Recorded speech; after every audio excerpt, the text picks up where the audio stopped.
Boa tarde. Continuando nossas exposições, nós estamos vendo tópicos de Hegel que nos levam a refletir sobre a religião e a ciência. Quem acompanha nossos vídeos, no anterior, que nós fizemos uma leitura da Fenomenologia do Espírito, nós abarcamos a conclusão dessa visão espiritual de Hegel do mundo e dessa ordem, numa maneira meio alegórica, que nós vimos, né, sobre é, água, terra, fogo e ar como os constituintes cosmológicos tradicionais da filosofia, pelo menos de tradição grega, vem lá dos pré-socráticos, né? Mais precisamente como Empédocles. E dentro dessa, ele mostra uma harmonia geral da natureza, ele coloca a harmonia do espírito já dentro de uma perspectiva em que ele coloca a família e a comunidade. Nós desdobramos na sociedade. Como nós vimos no início, essas questões, segundo Hegel, se desdobram a partir da fé do homem de um universal de vida dentro daquilo que nós pensamos e vemos e interpretamos dessa passagem, continua vivo na vida das pessoas atuais. E esse é o cerne da religião, dar essa perspectiva, porque senão a inefetividade do mundo como um destino irremediável, né, tornaria vã qualquer atividade da pessoa prática. Para se desenvolver, a pessoa tem de ter uma fé em construir o mundo e alargar as potencialidades da sua natureza. Então, esse é o germe primeiro da fé que Hegel depois vai desenvolver. Dentro dessa efetividade, ele vai colocar depois os desdobramentos da sociedade, na sociedade civil, que constrói sociedade civil essa, que constrói o Estado e o poder do Estado. E o poder do Estado, ele é construído segundo uma análise filosófica, não muito histórica e mais antropológica, a partir da possibilidade que as pessoas têm de se enriquecer.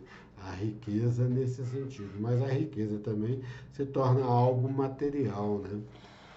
Mais à frente ele vai fazer uma discussão grande da questão da riqueza e do Estado, que ora se coloca em lados opostos, sendo a riqueza o mal e o Estado o bem, pois a riqueza desagrega os indivíduos, né, e coloca em risco naquela luta do homem contra o homem, o lobo do homem, como dizia Hobbes, coloca em risco a unidade da existência do corpo social e, ora, a riqueza se torna algo benéfico como algo que proporciona o gozo universal dentro de uma visão de produção que já tinha na época de Hegel. Hegel é contemporâneo da fundação dos Estados Unidos, né? Inclusive da independência americana.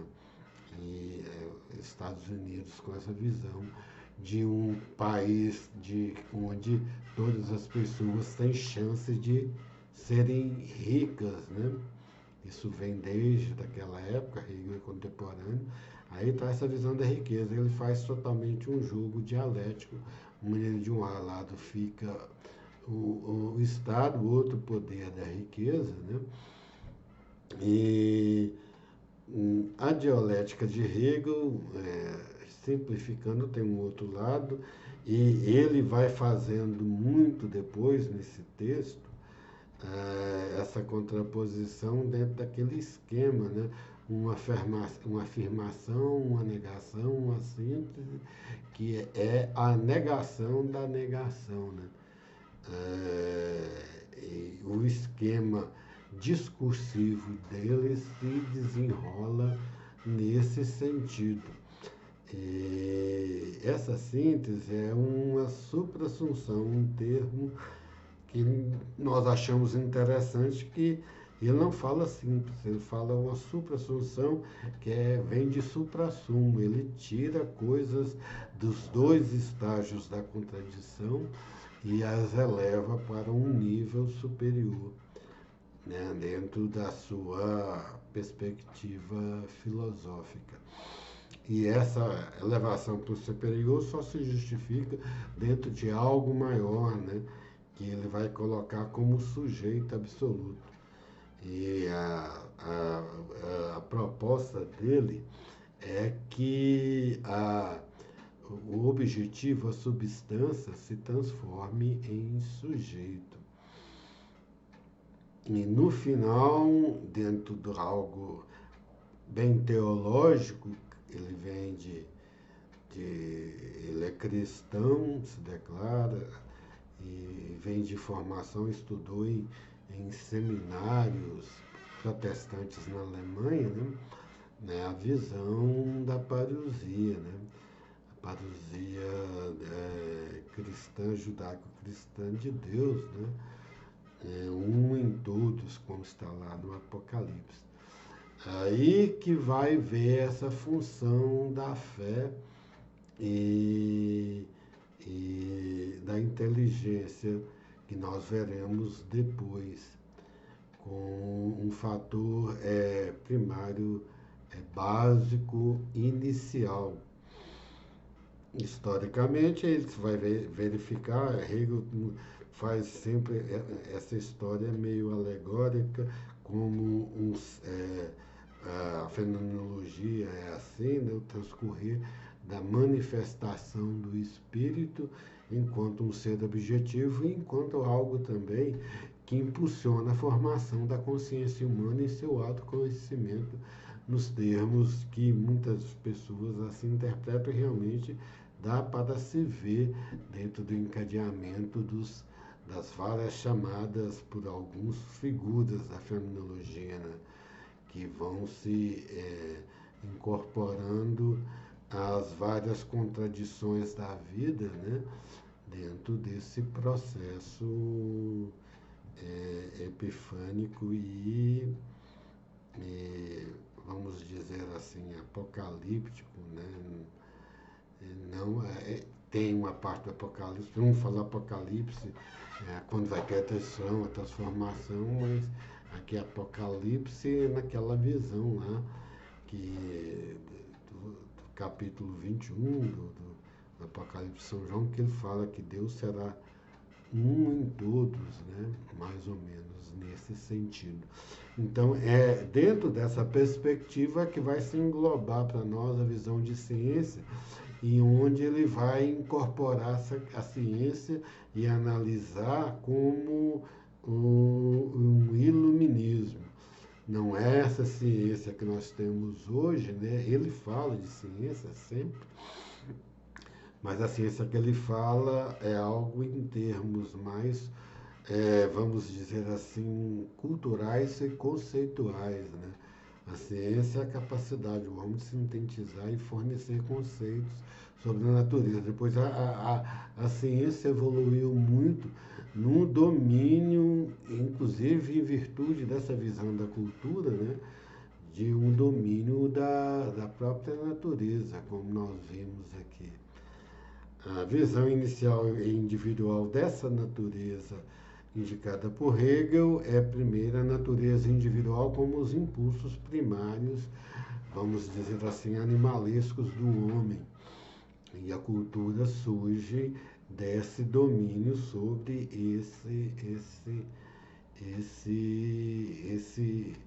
esses impulsos. E para organizar a sociedade, há um domínio e há regulamentação, isso dentro de uma perspectiva tradicional antropológica. A sociedade ou a civilização humana só se ergue, segundo tradicionalmente, a partir de vários relatos arqueológicos, a partir do momento em que o homem regula as relações de parentesco. E para regular as relações de parentesco se estatui a família.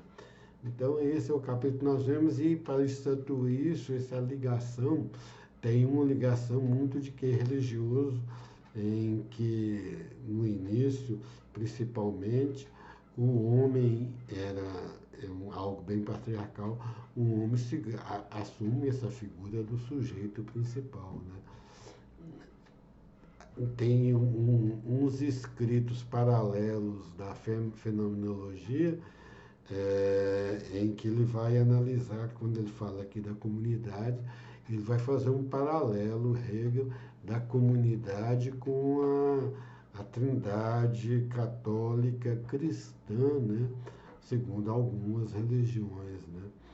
E ele faz esse paralelo da comunidade e da família.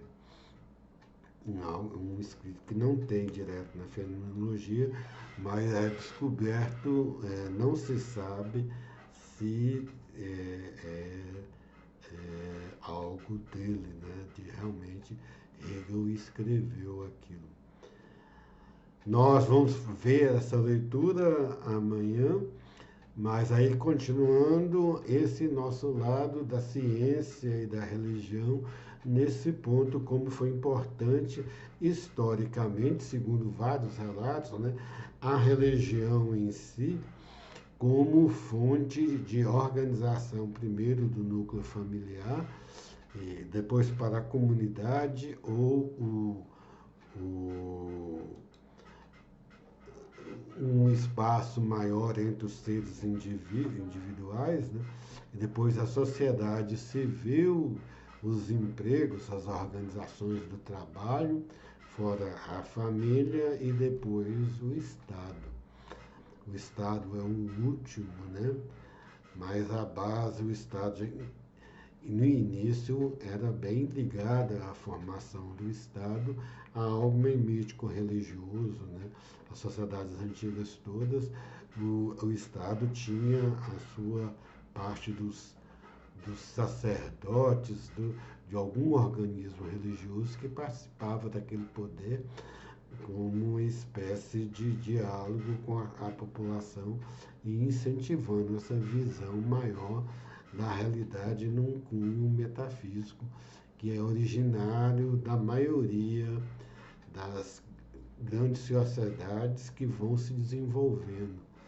Há certo algumas sociedades tribais antigas que eram espalhadas, que não tinham, mas mesmo assim tinham os chamados, aqui no Brasil, os índios pajés, né? Tinha uma pessoa que era reconhecida como alguém que se comunicava com uma entidade maior, né? Como e tinham a veneração nessas tribos antigas, muitas vezes as pessoas de idade, pela sua sabedoria e orientação, e tinham um quê de misticismo religioso. Boa tarde a todos.